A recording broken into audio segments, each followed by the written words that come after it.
Brilliant speed with vibrant service, vibrant broadband internet. Oh, yeah, look at that. It's 10:30. It's 10:30. That means it's Vibrant U time. Vibrant U Live. Welcome to Vibrant U Live. My name is Shane. I'm Jane. And, last week we held our Hackers, Scammers, and AI cybersecurity event. I'm not sure we got Nate all the way up there. I mean, I got him up. Oh. But I'm here. Can you hear me? No, just right out of there. We've had that issue happen one time. Yeah, we have. Yeah. Jane, what about that cybersecurity event? Were you well attended? It was really interesting, and there was just a lot of people there. And so we just decided to take it a next step. Well, actually, if you're interested and you missed the cybersecurity, we'll be doing that again in September. Oh, so really? stay tuned for that. Yeah, we do it a Oh, couple then I of times gotta a year. believe more and more people should be interested in that. Oh, yes. you know? We always learn stuff, and we did change the content, and that was a little bit more user-friendly, so that's good. So today, we're kind of taking an additional step forward and talking about scams.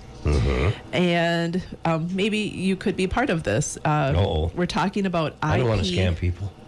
Well, I don't think people know that this is happening quite yet. So it's IPTV boxes, so Internet Protocol TV boxes, or the VC boxes, also known as the quote black boxes. So we're going to be talking about those and basically what, for our audience and learning a little bit more about those devices. All right, is Nathan back? Hello, can you hear me now? Yes, I can hear you now. There we That's go. beautiful. Yeah. Perfect. Is that good news or bad news? Well, we're not exactly sure. So It's always good news. Oh, wow. Thanks, Shane. Appreciate So that. anyway, what are IPTV boxes and what do you do with them? So basically, this is another opportunity for you to connect your TV to the internet, and they're based on Android TV boxes. So that means VC boxes, Amazon Fire TV, other types of black boxes. So it's just kind of a broader category, and just know that it's Android TV.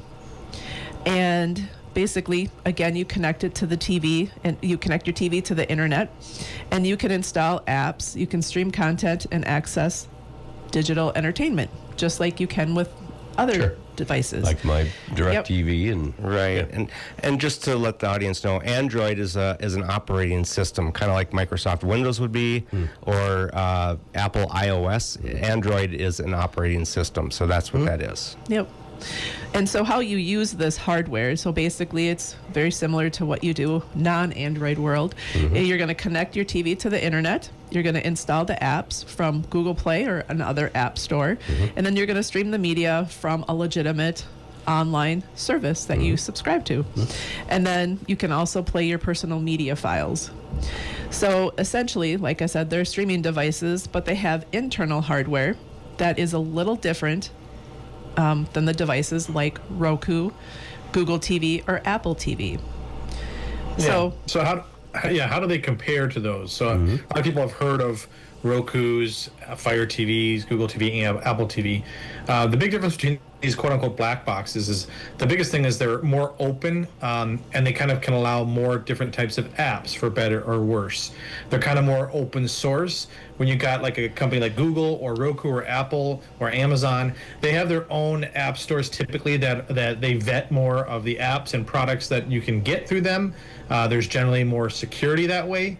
I like to compare it to, like, you can go to shop at a real, real isn't the right word, but like at a Walmart or a Target or a known brand of store that sells products, or you can go to some, flea market that has all kinds of random stuff that you can buy, but it may not all be quite as kosher or, approved, so to speak. So there's a contact risk. There's a contact risk when using some of this hardware, because a lot of this, like the VC box, a lot of these boxes advertise a lot of free content, free TV channels, free movies and shows. There are a lot of free apps that you can get, even on Roku and Apple and some of these other things like Tubi, Pluto. There's a lot of free stuff. But unfortunately, with these black boxes, you can get access to a lot of quote-unquote free content that isn't actually free. Stuff that generally requires subscription, generally requires you purchasing the content. But using some of these apps, these non-vetted apps, can give you access to stuff that's probably not quite legal. So as far as the user goes, this is, these boxes can give people more power, more options. They're generally a lot more expensive. I think these boxes are usually in the hundreds of dollars, versus like a Roku or a Fire Stick that's probably $50, or even an Apple is like $150.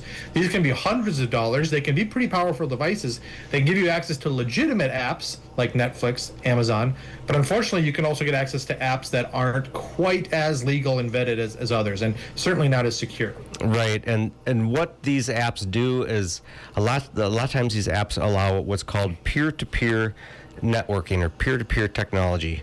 So what that means is that, let's say, Jeff, my computer or my black box would talk to your black box directly instead of going through a server like at an ISP or internet service provider or whatever. So let's say Jane, Nathan, and myself, you have a black box. They are talking to each other, right, without having to go through a central hub. Really? And that's what peer-to-peer means, okay? And so what this means is that your black box is constantly uploading information, okay? So let's say, and that's how these are being shared. That's how these TV shows and movies and sports television or whatever events, that's how you get them free. They're being shared over peer-to-peer, right? And that upload takes bandwidth, okay? So it's taking bandwidth from your internet and sending it out to, my black box or Jane's or whatever. So what's in it for the company that's selling those? They are just selling the hardware. That's it. And They make that's a lot of money on the hardware. Yeah, and like Nathan said, it's $300 or $400 for one of these boxes, and that they're making their money on the hardware, right? And that's why they're doing it, right? And so, not all IPTV boxes do this, but piracy apps, the apps that you download, and the ones that usually say, "Hey, get free over-the-air TV" or "Get free new release movies," that kind of thing. Those do the peer-to-peer, okay? A Roku or an Apple TV, they don't have the hardware built in. They don't share, right? It's just a one-way stream. It's coming into your TV, and that's all you get, okay? With these black boxes, peer-to-peer means you're getting the stream in, and it's taking that stream, breaking it up into different packets. It's like a puzzle, sending it out over the network, peer-to-peer, and then somebody else watching the movie, they get those from different black boxes. What can they get from you? I'm sorry, say that again. What can they get from you if they're grabbing information? Well, and we'll talk about that a little bit later, but before we get to there, that is a good question. Before we get there, Jane's going to talk about, are they legal? Yeah, very good question. So, like Nathan had said before, or even I don't know if it was Shane, but yes, they are legal. The hardware is legal. So when you go to install the box, the next thing that you're going to be asked is to accept the terms and conditions. And if you've ever read the terms and conditions, basically the liability falls upon you as the owner of that black box. So the legal part, they just want your money for the hardware, and it's all, whatever you do behind the scenes is all on you. So there's some piracy issues and content things. So, basically, yes, they are legal if you use them with legitimate installed apps that you subscribe to. So like Netflix and Hulu and Disney Plus. The issue is not the box. It's the content and the apps that you are watching that you are not paying for that should be a subscription. And other things. So sometimes these might be preloaded or downloaded easy apps, and those are the things that they're free, but they have copyrighted movies and sports and TV. So this is where it becomes not legal. So this also involves unauthorized streaming, redistributing, so like peer-to-peer. So Shane might be watching some movie that isn't out yet, and you have that peer-to-peer sharing, and so you're now watching that movie as well. And so both of you guys are not watching that movie legally. Yeah, a lot of times, like a red flag is, if you have one of these boxes and you happen across a website, or you have an app that allows you to, and a movie has not been, it's only been released in theaters, it's not out on video yet, that's a red flag. That's one that, I would caution against even clicking the button. Right. And so watching these pirated contents may be illegal, but sharing or distributing them is even a bigger legal issue. So the second you start your streaming content that you didn't pay for, you may be crossing the piracy line. And so these aren't illegal devices, but they may be, depends on how you use them. Yeah, you can think of it like a phone, like a smartphone or a computer. The hardware itself is free, but it certainly means you can do stuff on the internet or use it in illegal ways, certainly. And unfortunately, with some of these black boxes, they kind of make it too easy to be used illegally. That's kind of, they can't say that's what they're used for and sold for, but unfortunately, that's kind of the main use that a lot of people are getting them for. So, what are the risks if you use one of these? What could happen? Well, internet service providers like Vibrant, like any other internet service provider, we must comply with the Digital Millennium Copyright Act, or DMCA. And this is basically an act that prohibits people from sharing or providing, copyrighted material, music, books, movies over the internet, essentially. These companies say, you got Universal, pretty huge movie making company. They can track to see if somebody downloaded or illegally accessed some of their movies, and they would send a warning, or they can track it via your IP address. Your IP address is essentially the address of your computer or of your home internet. So they can actually sometimes detect if someone illegally accessed their stuff, and then they actually send notices to the internet service providers. So Vibrant, we've gotten these before. We may get one from Disney, from Universal. We get a complaint for the DMCA Act that says, hey, this person or this IP address illegally accessed this content. Then we have to basically pass along that notice to that person saying, hey, this date, this time, this was accessed illegally. And after so many times, there are consequences that can happen. You can have your, fined, you can have your internet disconnected, stuff like that. And a lot of the big thing is really, we call it too good to be true. I've talked to people who use these, and I don't know if they are willfully naive about it, but they're like, oh yeah, I have access to everything. I don't have to pay, I can watch all the sports, wild games, pay-per-view events, Disney stuff. I don't have to pay for any of it. It comes with my box. And I always tell them, like, you really think that is legal? Oh yeah, it's legal. I bought the device at Walmart. I bought it on Amazon. The device is free. Usually if it's too good to be true, it's too good to be true because it isn't true. The pay once, get everything free forever, it's just not a realistic thing in the real world. I mean, if you think it's too good to be true, I always tell people, do a little more research, figure out what's really going on. Because if it sounds too good to be true, it likely is. Yeah, there's other things going on. Now, Jeff, you did ask the question about, are there other risks? And that's where I'm going to say yes. Okay, there's some security risks. So some of these devices come from unknown or unregulated manufacturers, and they may run modified Android software. So you might be sharing more than just that stream or that movie or that TV show. It could be collecting other data on your network. It could be collecting passwords. It could be collecting account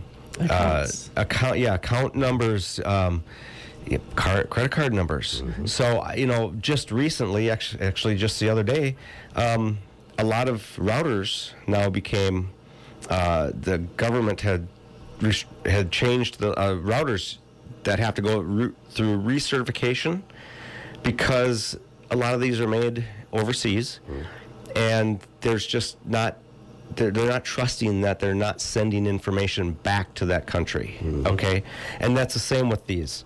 So it could be malware, it collects data, lack of security updates, things like that. So risks increase when you install these shady apps. Like Jane said, these are legal boxes. You can use them legally. You can download Netflix and Disney and Hulu and all that. You're paying for those services. That's perfectly fine. That's just like a streaming device. Mm-hmm. It's when you download these risky apps and that allow the quote free TV or free sports shows and all this free content, that's doing the peer-to-peer sharing, and that's where this becomes an illegal activity. Right. So how can you use a black box safely? So stick to what you know, stick to what you're subscribing to, and you'll be good. So make sure you're just paying attention to the paid channels. Don't put yourself legally at risk of something. Keep your device updated. We emphasize making sure that you have the latest, greatest, and make sure you have your updates. And if you are buffering, unplug the black box or whatever streaming device you're using. And then always be cautious. If it's too good to be true, go with your gut. Just make sure that you're allowing proper installation apps, and that, if you have third party, many of the third parties apps can contain or may contain spyware. So just pay attention to that type of stuff. And when in doubt, don't do it. There you go. Yep. So kind of to wrap it all up, these boxes promise kind of everything for nothing. Oh, buy this box and you have kind of everything. But there are legal risks, serious security concerns, unreliable service. They end up costing you more than you expect. These apps can get shut down overnight. You may try to watch a sporting event that is glitchy and doesn't work very well because of how it's brought to you. They're just not very reliable. They're not safe, and they're not going to last in the long run.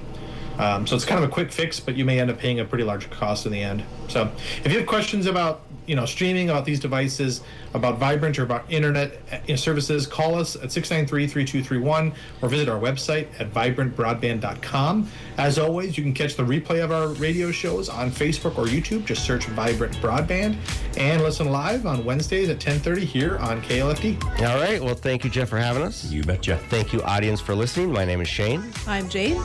And I'm Nathan. Tune in next week for another Vibrant You Live. Brilliant speed with vibrant service. Vibrant broadband internet. Vibrant broadband internet.